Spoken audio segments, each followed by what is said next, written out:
रोहतक में एके ऑटोमेटिक एवं micro Turners में ठेकेदारी पर काम कर रहे मजदूरों के 1 करोड़ 6 लाख रुपए वेतन लेकर ठेकेदार फरार होने का मामला सामने आया है।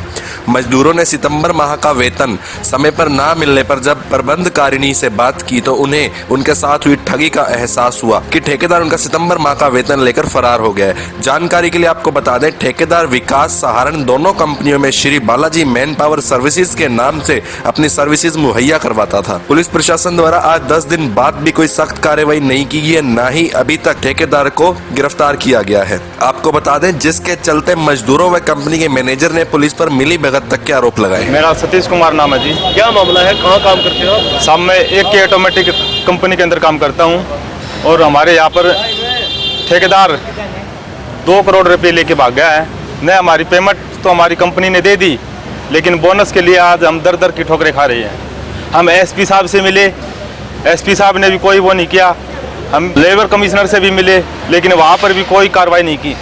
और आज दिवाली का दिन है, लेकिन हम खाली हाथ घूम रहे हैं। पुलिस साथ मिली तो कौन था आपका ठेकेदार? कब से काम कर रहे थे आप? मैं यहाँ 5 साल से काम कर रहा हूँ। विकास ठेकेदार का नाम है और पुलिस प्रशासन कार्रवाई नहीं कर रहा, तो इसका मतलब ये है कि ये भी पैसे खाए हुए हैं। हम 300 रुपये की दिहाड़ी करते हैं, उसको भी ठेकेदार लेके भाग गया। क्या पुलिस प्रशासन, इसीलिए ये पूरा प्रशासन, पुलिस प्रशासन चाहे तो उसको 15 मिनट के अंदर गिरफ्तार कर सकती है।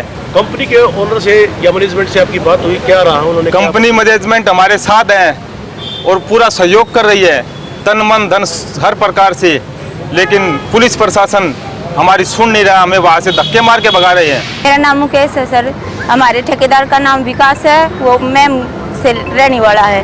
वो हमारे सब कंपनी वाले वर्करों के पैसे लेके भाग गया है, सैलरी भी और जो कुछ जितना बनता है, जितनी अमाउंट है वो लेके भाग गया। उसने पूरी सैलरी निकलवाई है सबकी, बैंक वाले भी उसके साथ मिले हुए हैं। वो यहाँ से कैसे निकल गया, पुलिस ने कोई कार्रवाई नहीं की। पुलिस वाले भी उसके साथ मिले हुए हैं। जब हम सारे HR वाले और जो डिपार्टमेंट मिलके उसकी दरखास्त देने गए, तब थाने वाले ने दरखास्त नहीं लिखी, दूसरी कॉलोनी बता के दूसरी कॉलोनी में घुमाया। पूरे महीने से हमें इधर उधर चक्कर कटाए हैं, ना पुलिस प्रशासन कुछ कर रहा है। हम DC ऑफिस में गए, वहाँ से कोई कार्रवाई नहीं हुई। हम यूनियन कोर्ट में गए, वहाँ से कोई कार्रवाई नहीं हुई। जल्द से जल्द कार्रवाई की जाए, हमें हमारा अधिकार मिले। क्या कार्रवाई की मांग लेकर आप गए थे पुलिस प्रशासन के? सर, जो इतने बंदे खड़े हैं, इनके पैसे मिल जाएं, जो इनके तनख्वाह मिल जाए, बोनस मिल जाए, और जो ये अभी त्योहारों का सीज़न चल रहा है, इन पे सबको भाई काम पैसे चाहिए। किसी को कुछ खरीदना है, किसी को कुछ खरीदना है, किसी का दूध वाले को दूध वाले का पैसा देना है, किराए वाले को किराए का पैसा देना है, और कोई दूर शहर है उसको पेट्रोल भी डलवाना है। सभी तरह के हर एक आदमी के, आम आदमी के साथ दिक्कत है। प्रदर्शन किया है मजदूरों ने, क्या कहना है? एक्चुअली क्या है कि हमारे पास ना एक कॉन्ट्रैक्टर है विकास, जो श्री बालाजी इंटरप्राइजेज के माध्यम से काम करता था। उसने हमारे को सितंबर माह के लिए जो उनके एम्प्लॉई ने हमारे पास काम किया, उन्होंने उसका बिल रेज किया, जिसके बेस के ऊपर हमने उसको पेमेंट कर दी। बट वो पेमेंट बैंक अधिकारियों के साथ मिलके उसने कैश विड्रॉल किया, जो कि किसी भी रूल में ऐसा प्रोविजन नहीं है कि कोई भी आदमी 1 करोड़ 6 लाख रुपए कैश विड्रॉल कर सकता है। तो इसमें बैंक अधिकारियों की भी मिली भगत है और कॉन्ट्रैक्टर्स पैसा लेके फरार हो गया।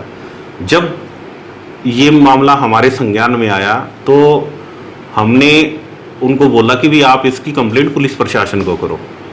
जब एम्प्लॉई ने पुलिस प्रशासन में कंप्लेंट की, एसपी साहब से मिले, तो एसपी साहब ने इंक्वायरी के लिए बोला जो इकोनॉमी सेल है उसके इंचार्ज को। उन्होंने इंक्वायरी करके उसके ऊपर FIR हुई, बट आज तक पुलिस प्रशासन ने उस मुलजिम को नहीं पकड़ा है और ना वो उस कार्रवाई कर रही है, जिससे आज तक मुलजिम का कोई सुराग नहीं लगा। उसके बाद हमने भी इकोनॉमी सेल में जो इंचार्ज है उसको अप्रोच किया कि सर गरीब आदमी है, इनका पैसा वो लेके फरार हुआ है, तो आप उनको गिरफ्तार करो। बट उन्होंने इवन देन मैनेजमेंट के ऊपर आरोप लगाए कि भी आपकी मिली भगत है और मैं आपको नोटिस जारी कर दूंगा, मैं आपके खिलाफ आपके ओनर्स को बुलाऊंगा, मैं उनके खिलाफ वारंट इशू करूंगा। मतलब हमारे को लगता है कि पुलिस प्रशासन इसमें जानबूझ के कार्रवाई नहीं कर रहा है, या पुलिस प्रशासन ने मुलजिम पक्ष से पैसा लिया है। हमारा अनुरोध है कि भी क्या नाम है, निष्पक्ष जांच हो और मुलजिम को जल्दी से जल्दी पकड़ा जाए। एम्प्लॉय की जो जितने एम्प्लॉय हमारे पास काम करते हैं उन्होंने हमारे को रिक्वेस्ट की, जिसके बेस के ऊपर हमने सभी एम्प्लॉय की पेमेंट कंपनी मैनेजमेंट से उनको दिलवाई है और उनके अकाउंट में ट्रांसफर की हुई है। जहां तक बोनस की बात है, बोनस एक्ट में प्रोविजन है कि बोनस कॉन्ट्रैक्टर्स अपने प्रॉफिट से देता है, बट उसके बावजूद अभी ये मैटर एएलसी ऑफिस में पेंडिंग है।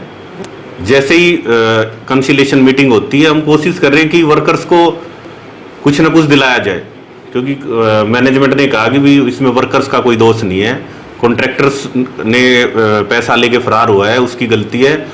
बट हमारी रिक्वेस्ट है कि पुलिस प्रशासन उसके खिलाफ जल्दी से जल्दी कार्रवाई करे। हमारे को तो ये लगता है कि भी पुलिस प्रशासन उसके साथ मिलके रिकवरी ना करने के लिए प्रयास कर रहा है ताकि उसकी जमानत हो जाए। तो कितने दिन से यहाँ पर उसने ठेका लिया हुआ था? उनका ठेका 2019 से चल रहा है। सितंबर 2019 से उनका कॉन्ट्रैक्ट स्टार्ट हुआ था और आज तक मतलब कोई भी पेमेंट में डिले नहीं था और टाइमली कंप्लाइंस पूरी हो रही थी। तो आपके कंपनी के अंदर क्या पद है? मैं कंपनी में मैनेजर्स के तौर पे कार्य करता हूँ और जो प्रशासनिक विभाग की सारी जिम्मेवारी मेरे अंडर में आती है। आपका शुभ नाम क्या है? हरिंदर दहिया।